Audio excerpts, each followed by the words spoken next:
espacial. Ah, com em posa que em facis aquesta pregunta.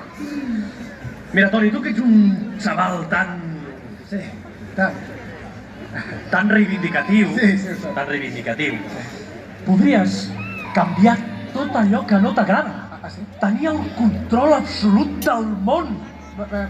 Control de tot. Sí, apunta-ho, I què vols dir amb l'auto adequat?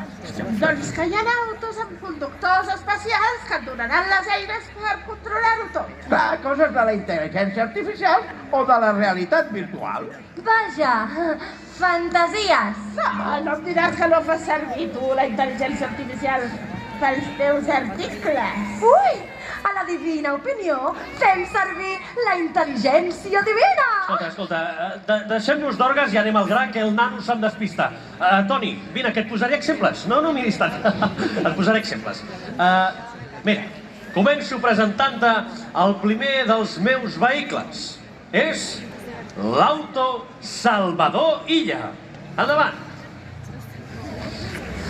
Ai, Mira, amb aquest auto podràs prometre tot el que et dongui la gana, però sense dur-ho a terme, I fent creure a tothom que estàs fent alguna cosa. Això és un poder especial, Et poso exemples. Rodalies, el català a Europa, el finançament singular, els pisos de protecció oficial, que aquesta ens l'hem menjada, però ben menjada. Ja ho veus, el que tu vulguis, Toni. És a dir, pots tenir tot el poder que vulguis, només posant cada de peix bullit i dient Catalunya, Catalunya. Catalunya. una cosa, perdoneu, però això és enredar la gent. Bueno, A veure, Toni,